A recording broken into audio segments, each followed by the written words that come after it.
What's up people, Corky here, and welcome back to Raceroom. I'm sorry for doing 2 Raceroom videos in a row, but actually I'm not because I love this sim. I do come though bearing urgent news, is that until June 26th, as of releasing this video, Raceroom is offering the Mazda DPI car for free, along with Watkins Glen International. That means that, especially because the sim itself is also free, you can do the exact combo I am racing for no money. $0. So, I strongly advise you get on it. You can just download Raceroom and, give this a try, because this is fun as hell. That being said, I have thrown in some GT4 cars in here as well, just for good measure, just to add some fun with traffic. But yeah, that's all. Let's get racing, shall we? Go to rolling start procedure here. For the most part, we're going to be looking ahead for this race. We do have 3 other Mazdas behind us. They're these lovely prototype cars. I love them so much. I also really love Watkins Glen International. We're rounding the final corner now onto the back stretch, waiting for that green flag to wave, waiting to get control of our car.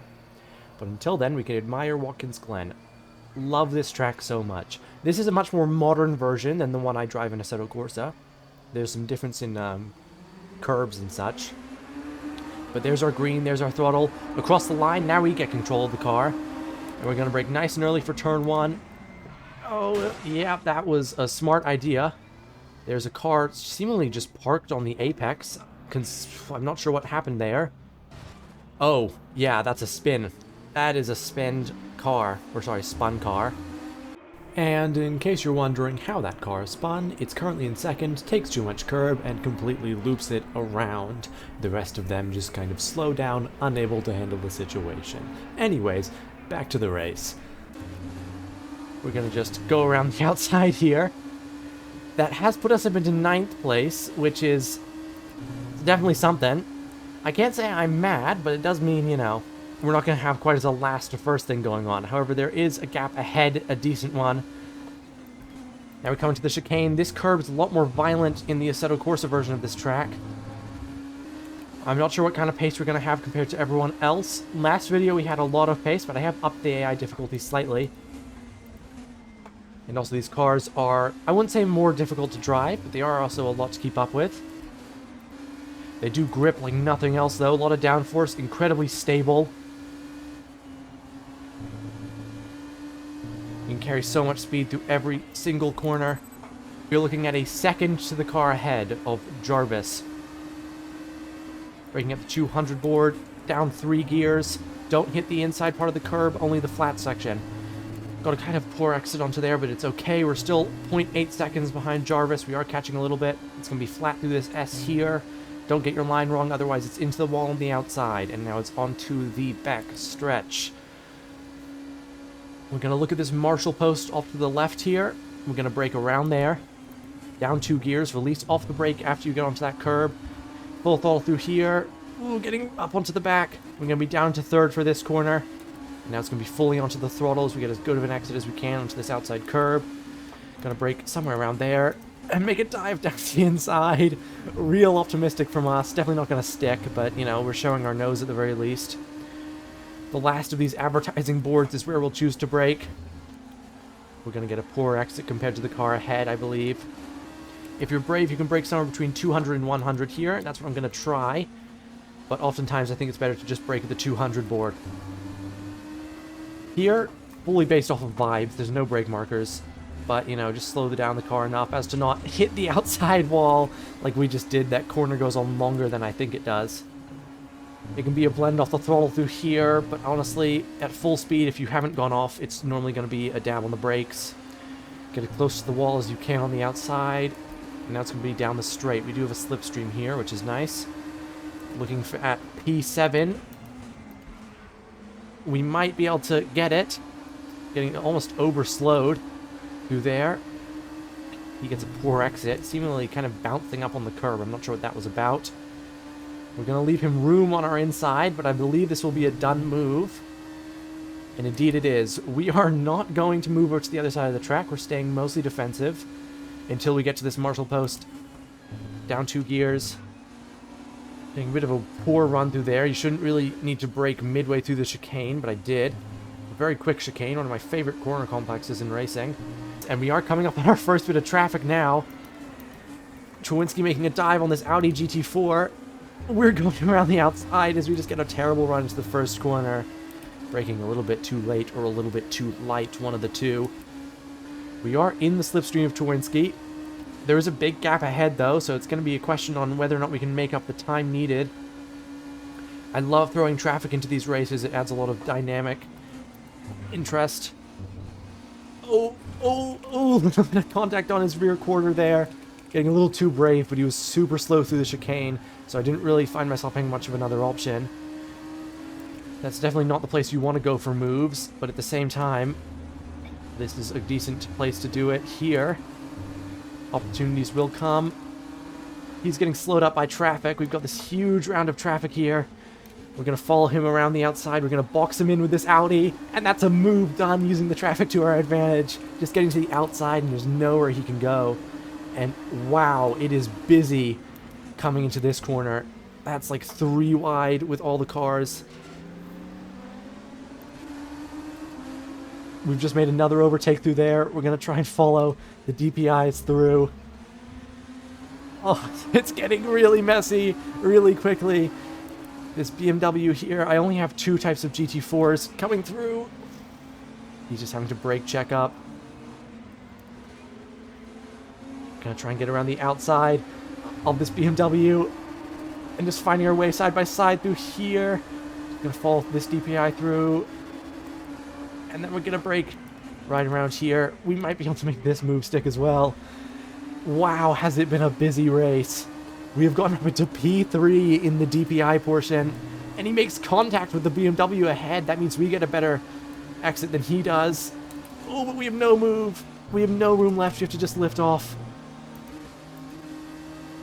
There's the Bilstein car of Jimmy Broadbent there. Bit of the wrong class. But, you know, I just chose random GT4s for the race. Oh, just getting completely caught up in traffic. Oh, just getting really offline here. He is getting slowed up by this BMW. But we are as well, because we're going to have to go around the outside here. Oh, he's getting really slowed up by this Bimmer on exit. And we managed to slide past. Oh, like that. Okay, that was not intentional, I promise. But that is going to lead to Bauer back on our inside. That corner goes on longer than I think it does. We do have a slipstream here. It's going to be a dive down into turn 1. I can tell you that pretty confidently. We're going to move out here. Brake at a little bit around the 300 board. And I just don't have the room. He's going to make it past me around the outside, defending pretty well from him. He's a lot slower through the chicane. I know that for a fact. But I'm not really going to be able to dive him into here. So what I'm going to do instead is brake nice and early and try and focus on a good exit. And that good exit has come to us. We are on his inside now. It's elbows out for me. And he's made a move down the inside on us. Wow, that's really violent from him. We're going to try and maybe make a move down the inside. No, he's too far ahead. There's another DPI behind us now. He's looking. He's getting it. He is there, but he's not quite getting the exit he needs. We're just having to brake early as to avoid hitting the back of... Uh-oh, and we run wide. No. And that's another DPI past us. He's going to look for an inside move as well into turn 1. At the very least, he's putting his nose there. He spins! And Bombardier spins! Clipping the curb on the inside right in front of me. I'm glad I have damage turned off. That'd be race ending if it wasn't. There was nothing I could do there. And now Bauer has a 2-second gap. He's looking at a nice race, pretty clean for him. He's gotten really lucky there. I do believe I can catch him up through the chicane, though, as I'm just miles quicker compared to everyone here. And yeah, I mean, you can see their pace through the chicane is just way less. We're not going to catch him up fully, though. Ooh, just really having to put it on the anchors to avoid hitting the back of him. He overslowed through there. I think he went a little wide, actually. Just running a little wide there. It should be okay, though. Oh, he's gone a horrible run out there. We're looking down the inside now. I'm going to brake at somewhere between the 300 and 200 board. I believe this will be a done move. Oh, he almost looked like he was looking for a switchback there. But he kind of got choked up on the apex behind me. I think I was kind of slow into the apex and he couldn't quite get the turnaround there. He is going to have a run on me into the chicane, but I do brake far later than he does. So I don't think he's going to be contesting me. And no, he is not. He is left behind. But I'm... Oh, God. What is wrong with me, dog? I promise I'm not doing this intentionally. We are making side-by-side contact. But we do manage to keep our position. I just ran wide there. I was looking in my mirrors to see how far he was back. He gets a better exit than us. And he dives. Wow, I did not expect him to make the dive there. We're going to try the switchback. That might be a clean switchback there. At the very least, we're still side-by-side.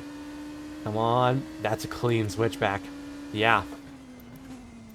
That's what I like to see. We're going to go into second for this corner. We're going to park it on the apex. He is not going to get past me this time. And now we're getting back up onto the GT4 field. We're going to be after the first people to manage the traffic. Just getting really just choked up on the exit of that corner. Nowhere I can really go apart from to the inside. This one's a little bit easier. We can just head around on the S's. Most of these we're going to be able to manage on the straight, as we have a lot more top speed. We do have to respect their own race. They're going too wide through there. Some great racing from the GT4 pack.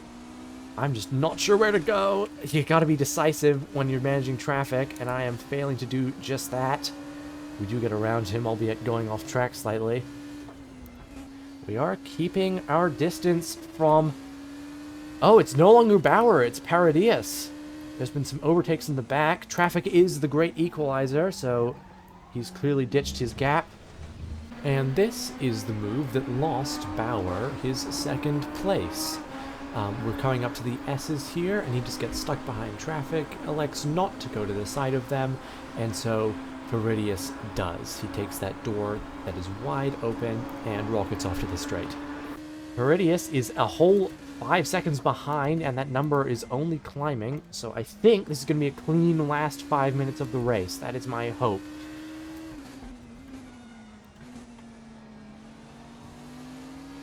But you really can't be sure. This is going to be past the Bilstein car. I believe this is the one. No, this isn't. Now it's past the Bilstein car. A big hello to Misha Sheridan, or Jimmy Broadbent, or whoever may be driving that. Definitely not the right series for that car to be in, but you know. I just chose some of the GT4s. Alright, we're trying to get one clean lap in here. No off tracks. We're going to keep it fully within the white lines. Paradius is 7 seconds behind. Sounds like a Greek philosopher, not a racing driver, but, you know. And now, breaking the marshal's post. Down to 4th gear. Down to 3rd, mid-corner. Up into 4th again. No braking through here. Keep the wheel angled at a specific angle, and then just use throttle to modulate the rest of the turn. Gonna make a massive move down the inside of that BMW M4 GT4. And then we're just gonna pick this side of the Audi, and he'll be kind enough to get out of our way. That's one thing you can't do with other simulators, or at least with Assetto Corsa, is multi-class. The AI kind of get choked up, especially the faster cars behind the slower cars. They kind of don't know what to do, and so they sit behind them. The same can be said for Raceroom AI, don't get me wrong. They do get significantly slowed. Ooh, bit scary through here. Oh, it's into the wall with us. Just completely messing up our corner. But, you know, the multi-class in this game is a lot better. Oh, oh God. Oh, I've just completely killed him. I've just completely spun him. I'm so sorry. It'll be, I believe, 2 more laps. Maybe 3. So this will be our last lap, rounding ourselves through the last few corners.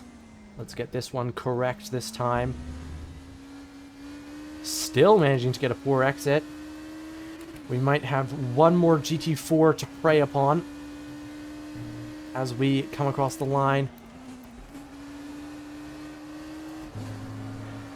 And there we go. That is another win for us across the line, side by side with the M4 GT4. And that is a happy result for our Mazda DPI. Jay Bauer there not managing to make up the position that he lost to Peridius. But yeah, fantastic result. And now I do believe I'm gonna go. Corky out. I hope you enjoyed.